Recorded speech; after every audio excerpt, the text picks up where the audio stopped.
Aji Saka adalah legenda Jawa yang mengisahkan tentang kedatangan peradaban tanah Jawa. Ketika Pulau Jawa masih dihuni oleh bangsa Denawa atau raksasa yang biadab, penindas dan gemar memangsa manusia. Kerajaan yang pertama berdiri di pulau ini adalah Medang Kamulan, dipimpin oleh raksasa Prabu Dewata Cengkar, raja raksasa lalim yang punya kebiasaan memangsa manusia dan rakyatnya. Beberapa ahli berpendapat legenda Aji Saka berhubungan dengan kalender Saka yang diyakini dipakai di Pulau Jawa. Selama di tanah Jawa, dia suka diyakini mengajarkan masyarakat untuk menulis dan membaca. Salah satunya adalah membuat aksara Jawa. Tetapi menguak misteri tentang asal-usul Aji Saka yang dikaitkan sebagai nenek moyang orang Jawa bukanlah perkara mudah. Apalagi legenda ini merupakan cerita rekaan tradisional bangsa Indonesia yang berabad-abad lamanya. Pada mulanya, legenda Aji Saka merupakan cerita lisan yang tersebar secara turun-temurun melalui mulut ke mulut dalam waktu yang lama. Karena cara persebaran yang demikian, dalam perjalanan waktu, tidak mustahil terjadi pergeseran. Berbagai variasi dan versi cerita Aji Saka kemungkinan karena adanya transformasi budaya yang disebabkan oleh datangnya kebudayaan asing.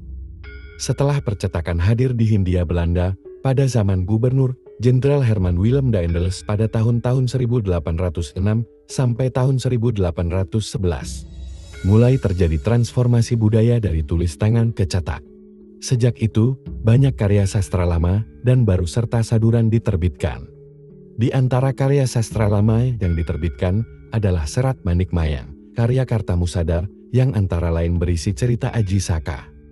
Karya ini turut diterbitkan pada tahun 1852, pada tahun-tahun berikutnya, hingga tahun 1994, cerita Aji Saka terus diterbitkan. Terbitan cerita Aji Saka dalam bingkaian yang lebih luas dan kompleks, misalnya, terdapat dalam Serat Manikmaya Suntingan Prijohutomo tahun 1937. Dan Serat Manikmaya Salinan Mas Ngabehi Rangga Panambangan tahun 1981. Selanjutnya melacak jejak Aji Saka. Bagi masyarakat Jawa, cerita Aji Saka sulit dipisahkan dalam alam pikiran mereka. Karena legenda ini selalu dihubungkan dengan pencipta Hanacaraka. Dan sosok Aji Saka dimitoskan sebagai pencipta aksara tersebut. Selain itu Aji Saka juga dikaitkan dengan kerajaan Medang Kamulan yang semula dikuasai oleh Prabu Dewata Cengkar. Banyak yang menduga tokoh Aji Saka dengan kerajaan Medang Kamulan dapat dirunut dari segi historisnya. Misalnya praduga yang dikemukakan oleh Linus Suryadi AMG dalam Dari Pujangga ke penulis Jawa yang menyebutkan kerajaan Medang Kamulan berlokasi di Blora. Satu zaman dengan kerajaan Prabu Baka sekitar abad ke-9 Masehi. Prediksi tentang lokasi kerajaan Medang Kamulan dapat dirujuk pada teks lontar yang pernah dibacakan oleh L.A. Brandes. Berdasarkan teks lontar itu, kerajaan Medang Kamulan terletak di sebelah timur Demak. Demikianlah ada raja dari Tanah Tulen, namanya Kaciawas, itulah permulaan Raja Tulen ketika bertahta di lembah Medang Kamulan. Dalam Serat Memana, dikisahkan bahwa pada tahun 862 Masehi, Aji Saka mengembara ke ujung kulon dengan menggunakan nama Batara Adimurti. Dalam perjalanannya mengelilingi wilayah Jawa, dirinya selalu mengarang dan mengajarkan sastra. Setelah Dewata Cengkar turun tahta pada tahun 1002, Batara Adimurti dinobatkan sebagai raja di Medang Kamulan dengan gelar Prabu Grimurti. Pada tahun 1003, Prabu Grimurti menciptakan aksara yang disebut sastra Rimbak yang merupakan aksara Hanacaraka. Moch Husni dalam Sebenarnya Hanacaraka berpendapat bahwa pencipta aksara Jawa bukanlah Aji Saka. Dalam telahnya terhadap serat sastra Gending, abjad Hanacaraka diciptakan oleh Semar atau Lurah Bodronoyo. Sementara itu, R.S. Hadisutrisno pada bukunya Serat Sastra Hendra Prawata menyebut pencipta aksara Jawa adalah Prabu Nur Cahya putra Sang Hyang Sita. Selain aksara Jawa, Prabu Nur Cahya juga menciptakan aksara Latin, Arab, Cina, dan lainnya. Seluruh aksara ini disebut sastra Hendra Prawita tulisnya. Berdasarkan bentuknya, kata Hadisutrisno, aksara Jawa dibangun dan disempurnakan oleh Aji Saka. Dengan demikian, Aji Saka bukanlah pencipta Hanacaraka, melainkan sebagai pembangun dan penyempurnaan aksara tersebut. Hal ini sesuai dengan pendapat dari Daljuni dalam bukunya Geografis Kesejarahan Indonesia yang memperkirakan aksara Jawa sudah ada sejak abad 4 atau 5 Masehi. Bahkan sebelum itu, bisa saja sudah ada aksara Jawa karena kerajaan tertua di Jawa, yakni Salakanagara telah berlangsung pada tahun 136 sampai tahun 396. Tentunya sangat mustahil ada sebuah dinasti kerajaan yang bisa bertahan ratusan tahun, tetapi tidak mengenal tulisan. Walaupun hingga kini sulit ditemukan bukti-bukti historisnya, karena lenyap akibat perang, pergantian dinasti, atau bencana alam. Selanjutnya kita menguak makna simbolik legenda Aji Saka.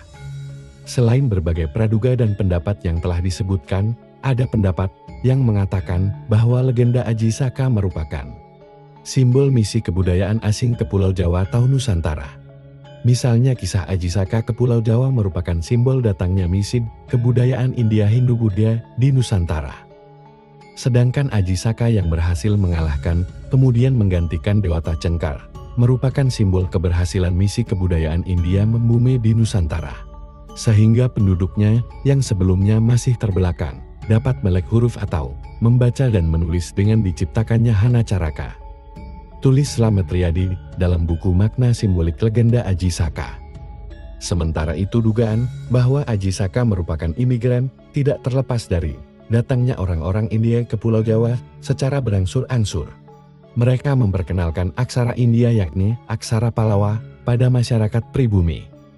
Secara berangsur-angsur mereka juga memperkenalkan sistem kalender India yang menggunakan Tariya Saka. Ciptaan bangsa Saka yang pernah menduduki India bagian barat, Tariya Saka itu dipakai di Jawa hingga tahun 1555. Penggunaan aksara Pallawa yang mengalami adaptasi di Nusantara, khususnya di Jawa, kemudian berkembang menjadi aksara Jawa kuno. Dan yang terakhir menjadi aksara Jawa baru Hanacaraka, sedangkan dikisahkan bahwa Prabu Dewata Cengkar akhirnya tercebur ke samudera akibat kibasan ikat kepala Saka. Ungkapan samudera tersebut menyimbolkan bahwa masyarakat Jawa membuka selebar-lebarnya pengaruh budaya asing, tanpa mengabaikan jati diri budaya, sehingga budaya asing India dan Timur Tengah itu dapat beradaptasi dan berasimilasi di dalam kehidupan masyarakat Jawa, pungkasnya. Konten dalam video ini hanyalah klaim, hipotesis, interpretasi, atau jawaban sementara yang dibuat sesuai dengan sumber dan berdasarkan referensi yang sudah dicantumkan. Tentunya masih harus didiskusikan oleh para ahli di bidangnya yang otoritatif. Semoga di dalam video ini juga menambah wawasan bersama.